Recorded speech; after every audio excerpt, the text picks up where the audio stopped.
غضب دا. اور زبور 139 میں داہنے ہاتھ کو رہنمائی کے لیے استعمال کیا. تیرا ہاتھ سجا ہو اسپتال وچ مدد میں، یعنی میری رہنمائی کرے. خداوند کا ہاتھ، داہنا ہاتھ نہ صرف دشمنوں کو ہلاک کرتا ہے، ایمانداروں کی مدد کرتا ہے، بلکہ ان کی مخلصی کا بھی بندوبست کرتا ہے. جب وہ دشمنوں کو ہلاک کرتا ہے تو بلا شبہ اس سے خداوند کے لوگ جو ہیں وہ محفوظ رہتے ہیں. چھٹے 5 اور چھٹی آیت کے اندر گویا زبور نویس درخواست کرتا ہے کہ اے خداوند اپنے داہنے ہاتھ سے بچا اور ہمیں جواب دے. وہ گیت پہلے گاتا ہے، پھر اپنی درخواست خداوند کے سامنے رکھتا ہے، اور پھر میرے ذہنوں 7ویں آیت کے اندر وہ خدا کا کلام، خدا کی باتیں خدا کو یاد دلاتا ہے، کیونکہ یہ ساری ایک دعا ہے جو خدا کے سامنے رکھی گئی ہے زبور 108 میں. اور وہ کہتا ہے خدا نے اپنی قدوسیت میں یہ فرمایا، میں خوشی کروں گا، میں سکم کو تقسیم کروں گا، سکات کو بانٹوں گا. جلال میرا ہے، منسی میرا ہے، افرایم میرے سر کا خود ہے، یہودا میرا آسا ہے. میرے عزیز و ساتھی، آج سے لے کر 9ویں آیت تک جب ہم خدا کے کلام کو پڑھتے ہیں تو وہ خدا کے فرمانوں کو یاد کرتا ہے، خدا کی باتوں کو یاد کرتا ہے کہ خدا نے کیا کیا حکم فرمایا ہے، خدا نے اپنی قدوسیت میں کس بات کی قسم کھائی ہے. خدا وہ کون سی باتیں ہیں جن کا عہد کر چکا ہے، جن کی بابت وہ فرمان کر چکا ہے، حکم جاری کر چکا ہے، اور وہ اپنے حکم سے، اپنی بات سے کبھی نہیں پھرے گا. یہاں پر دراصل وہ کہتا ہے خدا نے اپنی قدوسیت میں یہ فرمایا ہے کہ وہ سکم کو تقسیم کرے گا، وہ ادوم پر جوتا پھینکے گا، مواب اس کی چلپچی ہے، فلسطینوں پر وہ للکارے گا، اور افرایم چونکہ اس کے سر کا خود ہے اور یہودا اس کا آسا ہے. یہ بات ہونی ہے کیونکہ خداوند نے اپنی قدوسیت میں فرمایا ہے. میں کرتا ہوں اس کا بھی ذکر کرتا ہوں کہ یہ چلپچی کیا ہے. میرے عزیزو، پہلی بات وہ خدا کو خدا کی بات یاد دلاتا ہے، دعا کر رہا ہے کہ خداوند تو نے تو یہ فرمایا ہے، اور یہی نہیں کہتا بلکہ کہتا ہے خداوند نے اپنی قدوسیت میں فرمایا ہے. بہت دفعہ لوگ ہمارے معاشرے میں قسم کھاتے ہیں، کبھی کبھی اپنے بچوں کے سر کی کھاتے ہیں، کبھی کبھی اپنی ماؤں کی کھاتے ہیں، کبھی کبھی لوگ چرچ کی یا مسجد کی قسم کھاتے ہیں یا بائبل المقدس کی قسم کھاتے ہیں. ان کے نزدیک جو سب سے معتبر چیز ہوتی ہے اس کی قسم کھاتے ہیں، اس کو وہ گویا درمیان میں لاتے ہیں. زبور نویس کو اس بات کی تسلی ہے کہ خدا بنی اسرائیل کو سرفراز کرے گا ہی، اور اس کے دشمنوں کو ہلاک کرے گا، کیونکہ خدا نے اپنی قدوسیت میں اس بات کو فرمایا ہے. گویا اس نے اپنی قدوسیت کی اس نے قسم کھائی ہے، یہ بات ہو کر ہی رہی ہے. اور وہ کیا ہے؟ سکم اور سکات کو تقسیم کروں گا.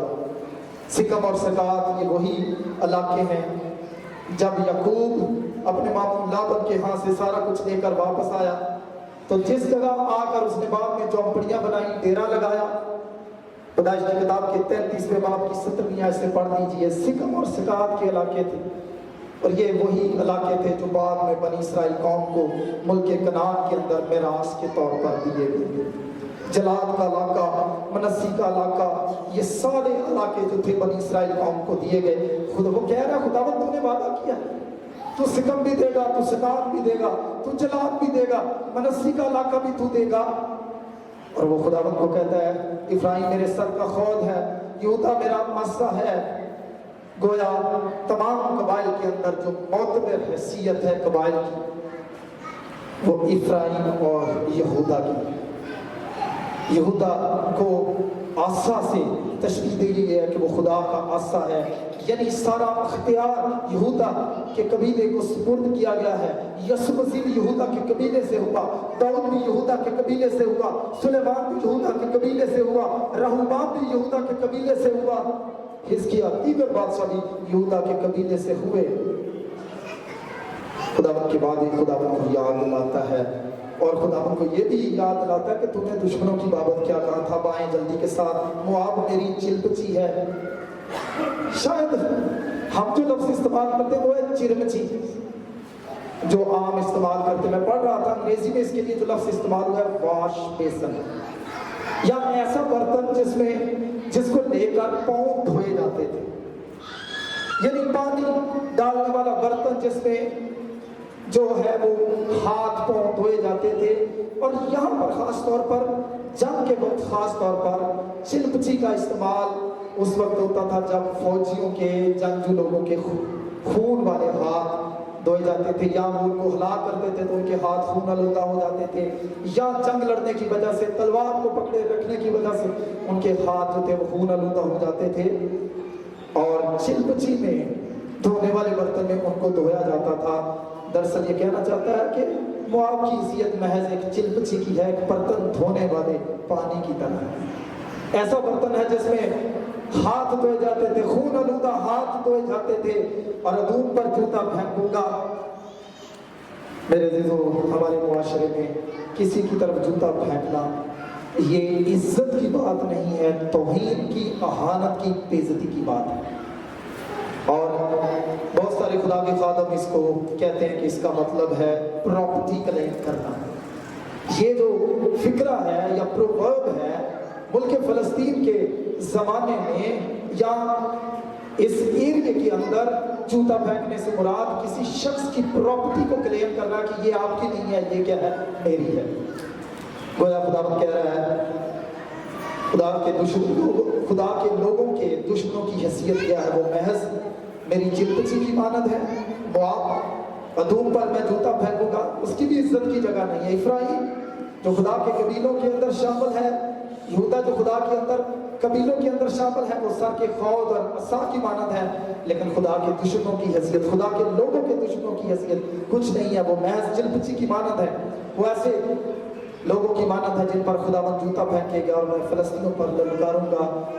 یہ للکار جو ہے وہ فتح کی للکار کی مانند ہے۔ دراصل ساتھیاں اسے لے کر نامی آتا زبور 20 خدا من کو کہہ رہا ہے، اور وہ کہہ رہا ہے، خدا من تو نے اپنی قدوسیت میں یہ فرمایا ہے، مجھے یقین ہے، اس لیے میں کیا کروں گا، خوشی کروں گا، میں بے دل نہیں ہوں گا، میں پریشان نہیں ہوں گا، کیونکہ تیرے وعدے جو بنی اسرائیل قوم کے لیے ہیں، افرایم کے لیے ہیں، منسی کے لیے ہیں، جو یہودا کے لیے ہیں، وہ بہت ہی خوبصورت ہے، اور جو دشمنوں کے لیے تو نے فرمان جاری کیا ہے وہ پورا ہو کر رہے گا۔ وہ گویا خدا کی باتیں خدا کو یاد دلا کر اپنے آپ کو حوصلہ اور تسلی دے رہا ہے۔ 10 اور 11 آیت میں کہتا ہے، مجھے اس وسیلدار شہر میں کون پہنچائے گا، کون مجھے ادوم تک لے گیا۔ ایسا لگتا ہے کہ زبور نویس کو جنگ کا سامنا ہے ادومیوں کے ساتھ، اور پھر 11 آیت میں شکوہ ہے خدا کے ساتھ، اے خدا کیا تو نے ہمیں رد نہیں کر دیا، اے خدا کیا تو ہمارے لشکروں کے ساتھ نہیں جاتا، تیرے وعدے کیا ہیں کہ افرایم میرے سر کا خود ہے، یہودا میرا عصا ہے، مواب محض چلپچی ہے، ادوم پر میں جوتا پھینکوں گا، فلسطینوں پر للکاروں گا، لیکن خداوند تو ہمارے لشکروں کے ساتھ نہیں جاتا۔ بہت دفعہ ہم بھی جب خدا کی طرف سے خاموشی ہوتی ہے تو ہمیں بھی ایسے ہی جذبات کا سامنا کرنا پڑتا ہے، ہمیں ایسا لگتا ہے کہ خداوند ہمارے ساتھ نہیں ہے، وہ ہماری جنگ نہیں لڑتا ہے۔ وہ کہتا ہے، خدا کیا تو نے ہمیں رد نہیں کر دیا۔ بنی اسرائیل قوم جب اسیری میں چلی گئی تو انہوں نے یہ سمجھا کہ خدا نے ہمیں رد کر دیا۔ جب واپس آ گئے تو پھر بھی عربی، چشم، سنبلت، بلاسر، عذرا نحمیہ کی کتابیں ان دشمنوں کا ذکر کرتا ہے جو ہیکل نہیں بنانا دے رہے تھے، خدا کے لوگوں کے خلاف تھے، ان کو بعد میں بھی پریشانی تھی۔ گویا وہ سارے دشمن جو تھے وہ میرے عزیزو ان کے لیے پریشانی کا باعث بنے ہوئے تھے، اور زبور 20 میں دل ہو گیا، کیا تو نے ہمیں رد نہیں کر دیا، خدا تو ہمارے لشکروں کے ساتھ نہیں جاتا۔ 12 اور 13 آیت میں وہ دوبارہ خداوند سے کیا کہتا ہے، درخواست کرتا ہے، مخالفوں کے مقابلہ میں ہماری کمک کر، کیونکہ انسانی مدد عبث ہے۔ مخالفوں کے مقابلے میں ہماری کمک کر، مدد کر، کیونکہ انسانی مدد عبث ہے۔ وہ کہتے ہیں، خداوند تیری مدد کے بغیر ہم کبھی بھی ان دشمنوں پر، ان مخالف قوتوں پر کبھی بھی ہم غالب نہیں آ سکتے۔ انسانی مدد عبث ہے، ہمارے پاس جتنے بھی جتھے ہیں کبھی تو ہمیں فتح سے ہمکنار نہیں کر سکتے۔ اگر فتح یا بھی ملے گی تو ہمیں تیری بدولت ملے گی، تو ہماری کیا کر، کمک کر۔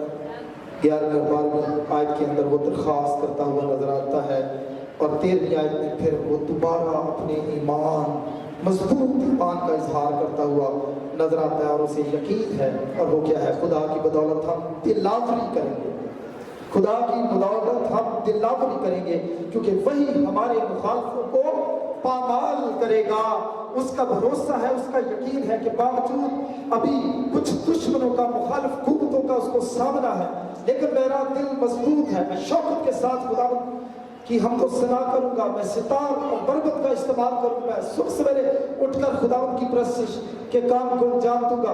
اس کی شفقت آسمانوں سے بلند ہے، وہ ضرور ہماری مدد کرے گا۔ وہ خداوند سے درخواست کرتا ہے 2 دفعہ، 5ویں اور 6ٹھی آیت میں، اور پھر میرے عزیزو 12ویں آیت میں وہ خداوند سے درخواست کرتا ہے کہ خداوند دشمنوں کے خلاف فتح بخشے، اور آخری آیت میں اسے بھروسہ ہے، یقین ہے کہ بالآخر خداوند اس کو اور اس کی قوم کو کیا بخشے گا؟ فتح بخشے گا۔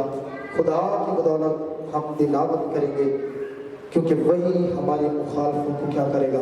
کمال کرے گا۔ تم مجھ سے جدا ہو کر کچھ نہیں کر سکتے۔ بنی اسرائیل قوم کا بھی بھروسہ اور ایمان یہ تھا کہ انسانی مدد ابس ہے، انسانوں کی بدولت ہم اپنی نہ اپنی آزمائشوں پر فتح یاب ہو سکتے ہیں، نہ مخالف قوتوں پر فتح یاب ہو سکتے ہیں۔